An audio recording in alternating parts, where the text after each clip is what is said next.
Então, essa aula é sobre as origens da Grécia Antiga. O conteúdo é para o sexto ano, então você tem que falar igual um patati patata assim. Bom dia, criançada. Mentira, nem fala assim. E também não importa. As origens da Grécia Antiga, né? Eu sempre passo um videozinho assim para chamar a atenção deles, eles já indo e pegando uns pontos, daí tem desenho, essas paradas, mas esse vídeo eu não vou explicar não. Qual que é o grande objetivo dessa aula aqui? Identificar a divisão historiográfica da Grécia Antiga e seu processo na formação. Essa divisão historiográfica, quem fez foram os historiadores ali no século XVIII, XIX, né? Que eles foram repensando como que seria os tempos históricos do mundo e como é que foram mudando esses tempos históricos e se a gente podia colocar em caixinha assim, ó, de tal período, a sociedade foi desse jeito ali e também, por exemplo, o período homérico. Por que é o período homérico? Porque na maioria das visões que a gente tem sobre a Grécia ali foi construída a partir desse olhar dos livros de Homero, né? Daí que é a Ilíada e a Odisseia, que os gregos tinham um imaginário muito forte sobre quem era a sociedade dele e a história depois disso foi olhando para aquele passado a partir dessa visão.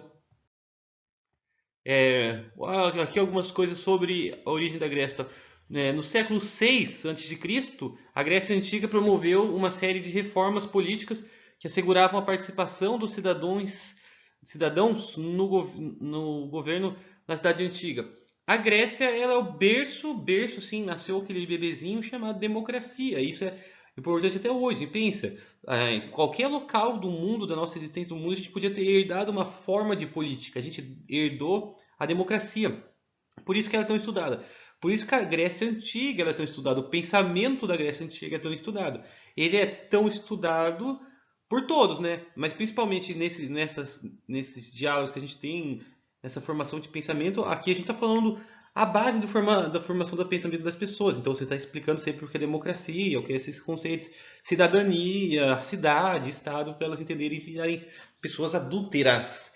Nascia assim, aqui, ó, vou mostrar para vocês um pequeno risco, a democracia ateniense, né? No entanto, algumas pessoas eram excluídas da vida política, enquanto as mulheres, os escravos, os estrangeiros. Isso aqui também é coisa daí você começa a trabalhar assim, falando assim: olha, será que todo mundo é igual na sociedade? Será que o homem é igual à mulher? Na política ateniense, a democracia, quando a gente divide aqui, demo que não é demônio, demo é povo, cracia não é o Kratos do videogame lá que você joga, do God of War, mas o poder ao povo. Quem é o povo? A gente sempre faz essa questão, daí eles ficam todos felizes. O povo é o homem, professor, quando eles são inteligentes, né? Mas daí eles começam a entender, nossa, então é a desigualdade entre gênero, a desigualdade entre raça e a desigualdade entre classe. Então aqui a gente tem os períodos de divisão que foi criado. Ó. A história da civilização grega se estendeu por mais de 2000 anos, que levou os historiadores a dividirem em 5 períodos. Pré-homérico, de 2000 a.C. a 1100, o homérico, como eu tinha falado, arcaico, clássico e helenístico. Clássico, produção de filosofia, helenístico é conhecido por um cara que andava num cavalão por aí e era bem grandão, chamado Alexandre o Grande, que na verdade ele nem era tão grande assim. Mas o Alexandre o Grande, ele difundiu a cultura helena, que eram os gregos eram heleno, com o mundo ocidental. Ele conquistou o mundo ocidental e pegou aquela cultura. Então ele juntou culturas e principalmente culturas filosóficas, porque é por isso que ele é muito conhecido. O homérico aqui ele é visto como a maioria do período dos mitos, assim, né? Porque é pela visão do Homero que ele escreveu a Ilíada e a Odisseia. Mas a gente vai entrar nesses pontos agora.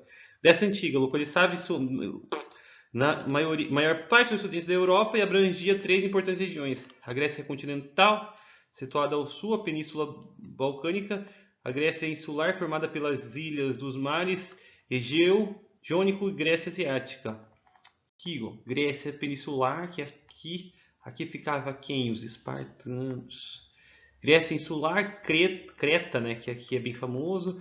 Grécia Continental, onde é que fica? Atenas, a grande cidade. E Grécia Oriental. Essas são as Grécias que a gente tem. Pré-América, então. Pré-América aqui, ó. essa é a maior fase aqui também, né? Ficou conhecida pela existência de duas grandes civilizações, os cretenses ou minoica, que se desenvolveu na ilha de Creta, a maior parte do Egeu entre o século 20 e 15 a.C.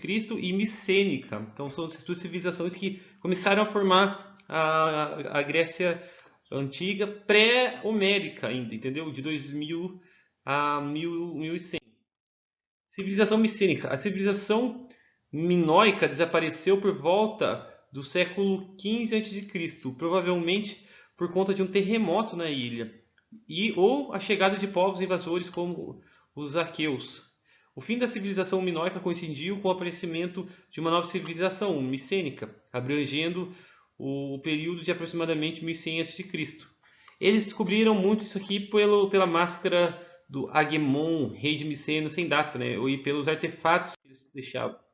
Período homérico é um grande clássico, um que eu gosto. Iniciou-se com a invasão dos aqueus, dórios, jônios, eólios e a região. Quem é músico pirou aqui, porque são modos gregos, modos de acordes. Na verdade começa com jônio, dórico é jônio, é basicamente de dó, né? Mas não é o dó, é a primeira nota, dó, ré, eólio acho que é um fá, sei lá. A invasão ocasionou a primeira diáspora grega, um processo de dispersão dos povos gregos pelas bacias do Mar Mediterrâneo e do Mar Negro, entenderam?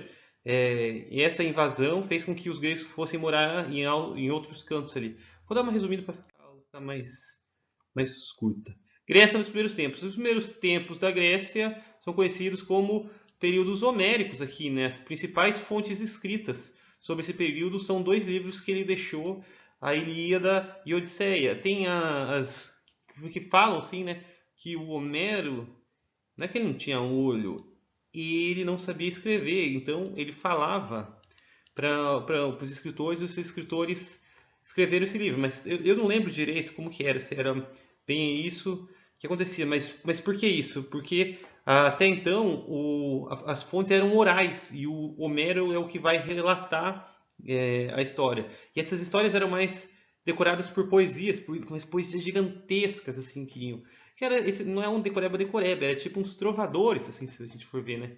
E daí nela aconteceu essas narrações, elas são de histórias verdadeiras, né? Como a Guerra de Troia, que teria ocorrido no século 12 a.C., e Odisseia, a aventura de herói Ulisses, Odisseu em grego, e viagem de volta para sua terra, Ilíada, a ilha de Itaca. Tô cansado. Aqui eu deixei um videozinho para as crianças verem e tal. Aqui é para eles copiar, daí se vocês quiserem copiar, mais coisas para copiar, uma atividadezinha, que é para o sexto ano, né? Ver aqui respostinha, né? Que coisas que não importa,